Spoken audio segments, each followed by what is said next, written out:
So मी ठरवलं, मी दादाला सांगितलं की प्लीज आपलं ते फंक्शन झाल्यावरती आज आपली मीटिंग आहे आपल्या घरी, सगळ्यांनी प्लीज थांबा. मी दादाला त्याला ते पण सांगितलं की तो फ्रेंड सोबत जाणार होता, प्लीज आज कुठेच जाऊ नको, सॉरी, पण आज मला बोलणं खूप गरजेचं आहे, मला बोलायच्यात काही गोष्टी. बरं, कायम ना आपण वेगवेगळ्या भूमिकांच्या निमित्ताने भेटतो आणि त्यावेळेस भूमिकेबद्दल तर बोलणं होतंच, पण आज मला ऐकायचं आहे की विजया म्हणून कशी आहेस तू? विजयाची इंडस्ट्रीमधली जर्नी कशी चालू झाली? म्हणजे मी खरंच खूप लकी आणि खूप ग्रेटफुल, म्हणजे खूप अजिबातच, म्हणजे असं म्हणतं की नाही, खूप खूप खूप ग्रेटफुलनेस आणि खूप ग्रॅटिट्यूड आहे मला या गोष्टीचा, की खूप सहज सगळ्या गोष्टी माझ्या आयुष्यात घडत गेल्या. म्हणजे मला करायचं होतं हे खूपच लहानपणापासून ठरलं होतं, म्हणजे एक असताना की नाही मला हिरोईन बनायचं हे मला होतं पहिल्यापासून, पण तो वे माहिती नव्हता किंवा तशा आय वॉज ग्रोईंग आणि शिकत होते वगैरे. पण मग ठरवूनच मी ऍडमिशन असं घेतलं की जेणेकरून मला थिएटर करता येईल, आणि मला माहिती होतं की मला थिएटर थ्रू सगळं करायचंय, कारण थिएटर इज अ बेस. तिथे जर आपण सगळं शिकलो आणि ते आपल्याला सगळं शिकवतं, म्हणजे जेव्हा तुम्ही बॅकस्टेज करता तेव्हा तुम्हाला सगळ्या गोष्टी कळतात, तेव्हाच तुम्हाला सगळ्या गोष्टी कळतात. म्हणून मला वाटतं तिथेच माझं जास्त पेशन्स लेवल आणि सगळ्या कामाकडे बघण्याचा दृष्टिकोन किंवा एक रुटेड राहणं म्हणतात ना, ते मी तिथे खूप शिकले, आणि थिएटर त्यामुळे इम्पॉर्टंट मला असं फील होतं, आणि ते करेक्ट. सो मी त्या वेने सुरू केले थिएटर. पुढे काय होणार माहिती नाही, पण मला करायचं होतं. सो नाटक एकांकिकापासून सुरुवात झाली, आणि मग जसं कॉलेज संपलं तसं लगेचच मला माझी पहिली मालिका मिळाली.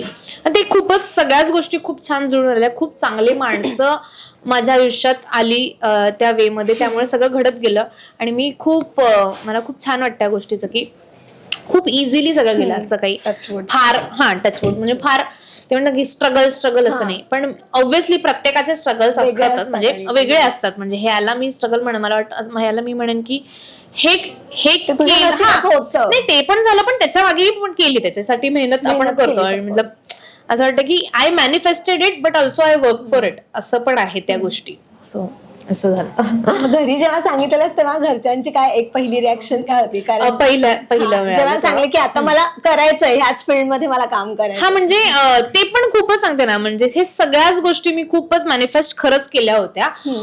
मी कॉलेज संपल्यानंतर आता सगळ्यांचं चाललेलं घरच्यांचं की आता का मास्टर्स कर वगैरे सुरू होतं, कारण bachelors in mass media me MM केलं होतं. ऍडव्हर्टायझिंग मध्ये मी स्पेशलायझेशन केलेलं. सो त्याच्यानंतर काय झालं तर मला असं की आता नाही, आता खूपच मागे लागले, तर I have to get a meeting. मग सगळ्यांना मीटिंग केली मी घरी, पद्धतशीर मीटिंग केलेली, म्हणजे की दादा माझा तेव्हा चिपळूणला असायचा, तो कोकण रेल्वेमध्ये म्हणून. सो तेव्हा काहीतरी निमित्ताने आमच्या बिल्डिंगमध्ये फंक्शन होता, तेव्हा तो आलेला दादा, आणि मी त्याला ते फंक्शन वगैरे झालं आणि तो रात्री निघणार होता 2 वाजता. तर मला असं होतं की आज हीच ती वेळ आहे, कारण हा गेला तर मग त्याला तो इन्व्हॉल्व नसणार या मीटिंगमध्ये. सगळे इम्पॉर्टंट होते मला की सगळ्यांना बसवून सांगणं. सो मी ठरवलं, मी दादाला सांगितलं की प्लीज आपलं ते फंक्शन झाल्यावरती आज आपली मीटिंग आहे आपल्या घरी, सगळ्यांनी प्लीज थांबा. मी दादाला त्याला ते पण सांगितलं की तो फ्रेंड सोबत जाणार होता, प्लीज आज कुठेच जाऊ नको, सॉरी, पण आज मला बोलणं खूप गरजेचं आहे, मला बोलायच्यात काही गोष्टी. सगळ्यांना मी बसवलं. ऑलमोस्ट रात्रीचे 11 वगैरे वाजले, कारण ते फंक्शन संपून आम्ही घरी आलेलो. मी सगळ्यांना बसून सांगितलं की मुझे 1 साल दो वाला ना, ऍक्च्युली तसं गेलं की प्लीज मला 1 वर्ष द्या, या 1 वर्षात मी काही करू शकले नाही तर मी मास्टर्सला ऍडमिशन घेते. पप्पांची खूप इच्छा होती की मी आउट ऑफ इंडिया जाऊन शिकावं आणि या सगळ्या गोष्टी कराव्या. तर मी ते होते की ठीक आहे, मी म्हटलं की 1 वर्ष द्या, याच्यात मी जर काही नाही करू शकले तर मी आहेच रेडी, मी करेन असं अभ्यास म्हणण्यापेक्षा मास्टर्स. सो ते जसं झालं, ही गोष्ट घडली. माझं ग्रॅज्युएशन झालं मार्च 2020ला, आणि तेव्हाच ह्या सगळ्या गोष्टी त्यांना सांगितल्या.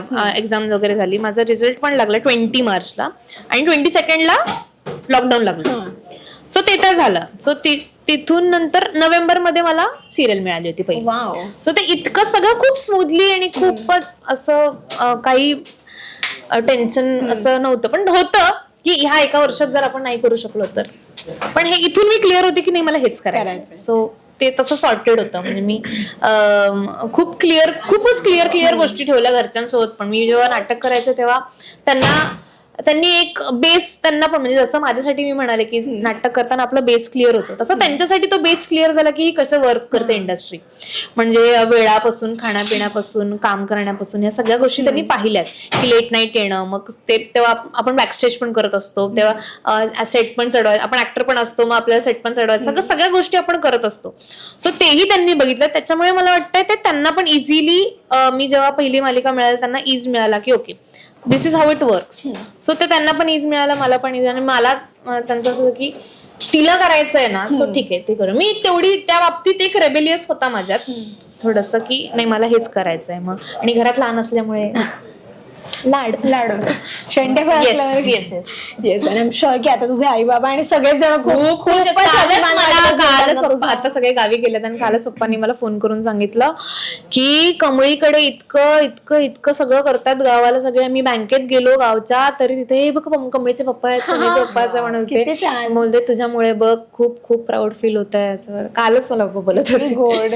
हे किती किती भारी फिलिंग आहे हे आई बाबांसाठी की मुलीमुळे किंवा आपल्या मुलामुळे ओळखलं जातं. हो अगदीच. किती छान आहे. आणि या मालिकेच्या निमित्ताने तर खूपच जास्त, कारण विषय आणि एक बेस लँग्वेज आणि हे सगळ्या गोष्टीचा गावाकडे खूप कनेक्टेड फील होतं, त्याच्यामुळे खूपच जास्त कनेक्ट झालेत सगळे. आणि मला वाटतं सुरुवातीपासून मालिकेने जे काय एक एक रेकॉर्ड करत गेलाय तुम्ही, ते जे काही कमाल गोष्ट आहे. म्हणजे हे मला वाटतं हे पहिल्यांदा असं कोणत्यातरी मालिकेच्या झालेलं आहे. खूप गोष्टी, खूप नवनवीन गोष्टी कमळी थ्रू मला पण एक्सप्लोअर करायला मिळाल्या, आणि एक मालिका म्हणून फर्स्ट पण सगळ्या गोष्टी घडल्या, त्यामुळे खूप छान आणि खूप ग्रेटफुल आहे मी यासाठी.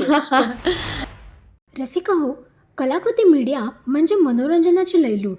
मनोरंजन क्षेत्रातील किस्से व घडामोडींचा आस्वाद घेण्यासाठी कलाकृती मीडिया या यूट्यूब चॅनलला सबस्क्राईब करा आणि व्हिडिओ लाईक करा.